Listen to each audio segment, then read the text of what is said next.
transport sector, which is really across the board.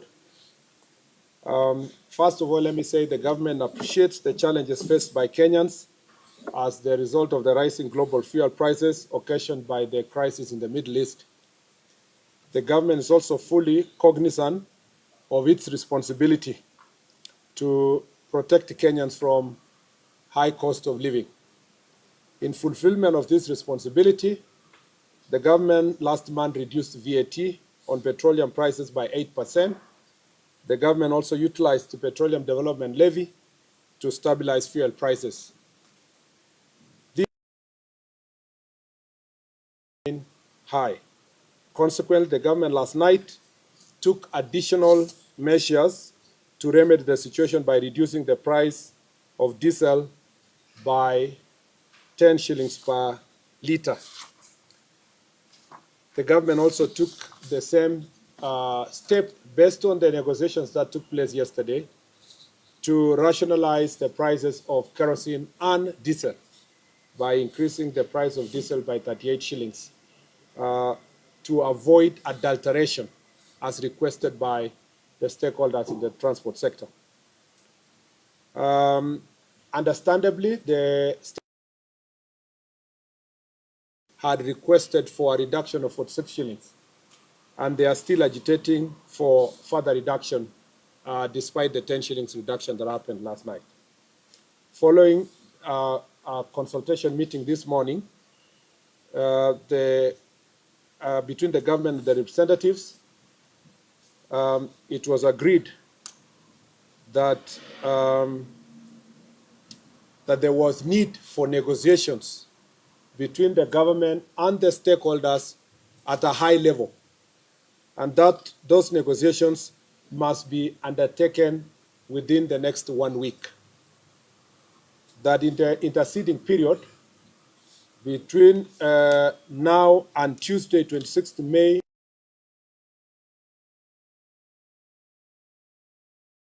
for a period of 1 week to provide an avenue for consultation, negotiation between the government and the stakeholders.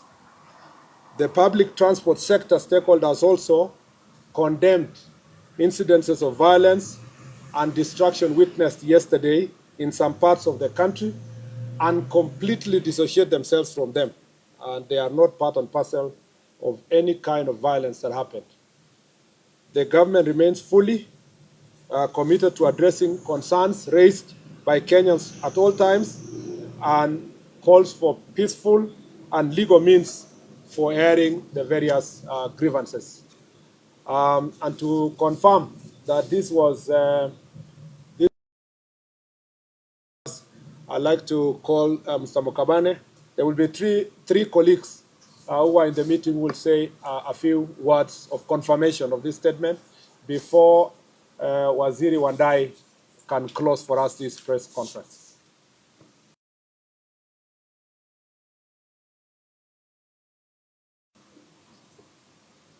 We first would like to apologize to our customers who have been inconvenienced by the strike that was inevitable.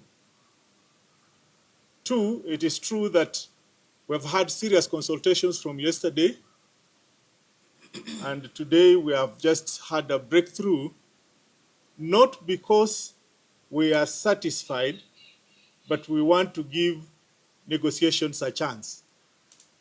So we are waiting for negotiations at the high level, but we would like to let the customers and those who we work with understand that if this is not taken serious, within the 7 days that we have given, the strike will be back. Thank you very much.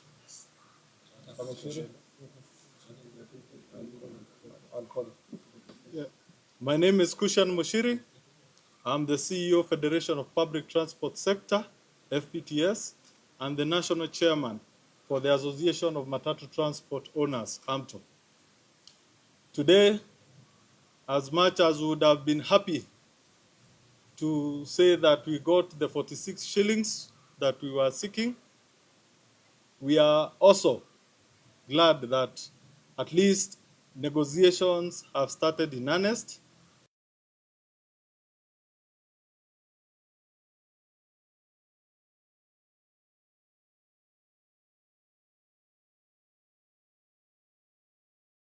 Well noted by government. And had this unfortunately, so on behalf of the Federation of Public Transport Sector and Association of Matatu Transport Owners, mine is to urge all our membership, our drivers, our conductors, to resume operations effective immediately, so that we can be able to assist our Kenyans continue with their normal running of their normal activities. But we want to assure our members that within the next 7 days, we shall have done the best of negotiations, and I believe by the time we come back here, we will come with a good solution. And I am happy our able governors are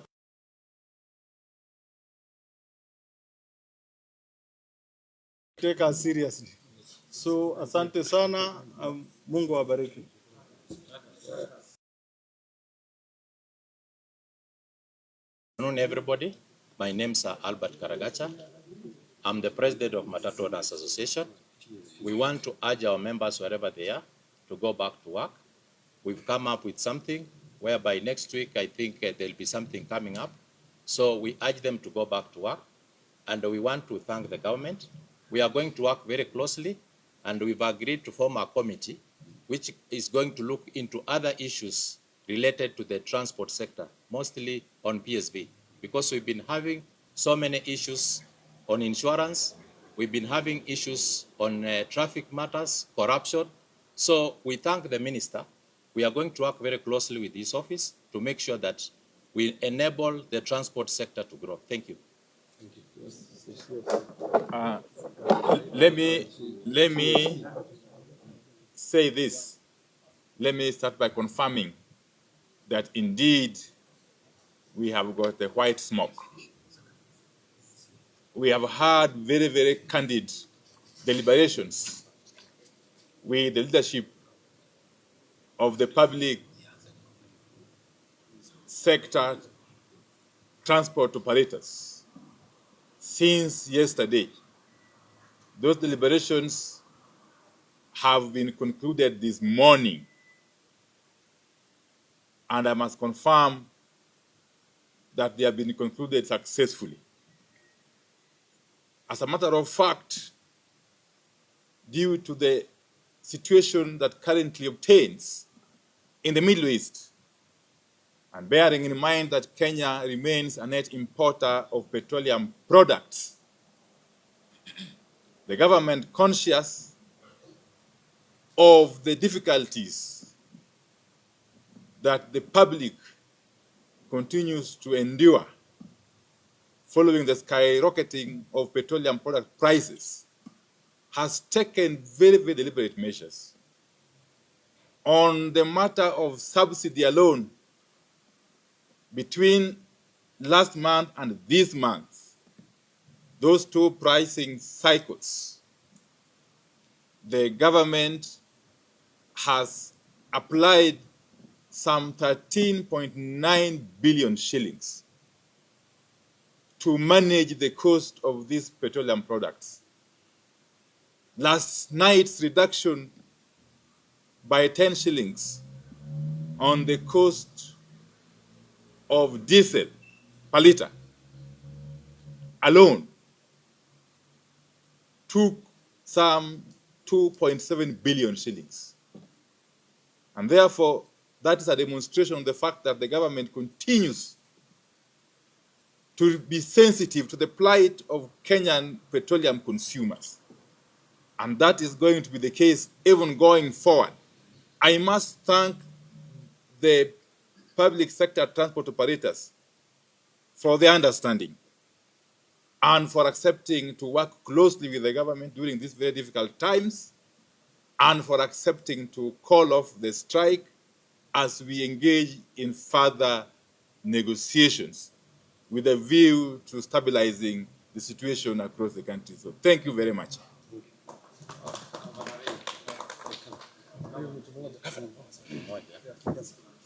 My names are Dennis Kilia, Secretary General, Truck Association of Kenya. I would like to take this opportunity and thank the government for recognizing transport sector as a very important economic driver in this country. And with that, I will say whatever Waziris have said, that I now call and tell my members to suspend the Thank you. Everybody wants to say something, but we don't have the time. With all due respect, and the respect that we have been given today here, as you can see, my sisters and brothers and the citizen of this nation, we want to extend that respect to the media and to the nation. What we have agreed here, I can confirm. The CS Mbadi and CS Mukomen are seated here, Wandai. I'm sorry for that. And our able governor, that the strike has been suspended. That is what I want our Kenyan citizen to hear. And since we have a nation to build and a government to run, Kenya is ours. So therefore, on behalf of our transport stakeholder, our partner, and our corporate, on behalf of our TSV, I want to assure them that since we have suspended the strike, give room to negotiation, and if that does not, we are not able to agree, we'll come back for the same. But for today, the nation should run. Thank you very much.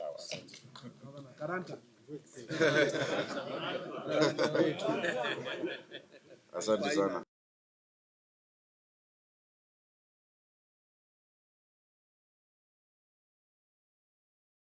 And the leaders of the Matatu sector, the Truck Association, Boda Boda, we have digital transporters. Ni muhimu kwanza kusema ya kwamba hawa wamechukua uongozi. Ni ukweli na serikali inatambua na sisi sote tunatambua Wakenya wameumia. Na sio hawa tu, kwa sababu wako kwa biashara, hata Wakenya wa kawaida. In all sectors. Children have not gone to school. There are sick people who need to go to hospital. There's farm produce that needs to be transported. And so that is why we chose to get out of the way and just come together to listen to each other. We have operators and we have government, but ultimately we are Kenyans. And where there is dialogue and respect, and these operators will tell you, because I work with them very closely, hapakosi njia. So I want to assure the people of Nairobi, the people of Kenya, that we have found a way forward together. We'll have very high level deliberations. Watu warudi kazini, watoto waweze kurudi shuleni, watu warudi kwa mashamba. Let us build our economy even as we resolve this issue. I want to appeal, and I know through the Waziris we shall reach out officially to financial institutions. We are in extraordinary times. The crisis we are in is global. Let us not take it out on our people. Hii mambo ya kuchotwa, vitu yao kuwa auction saizi, we can talk to them on some level of amnesty for some time, because people are really struggling.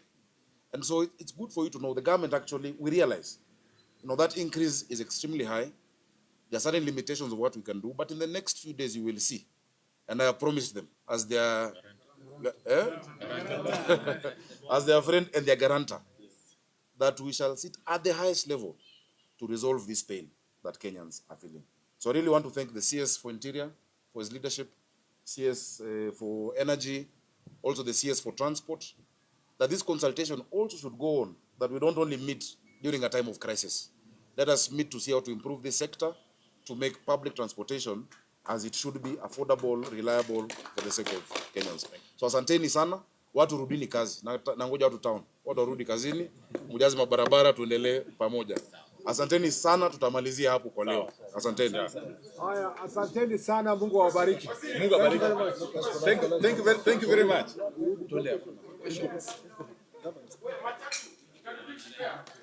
No questions.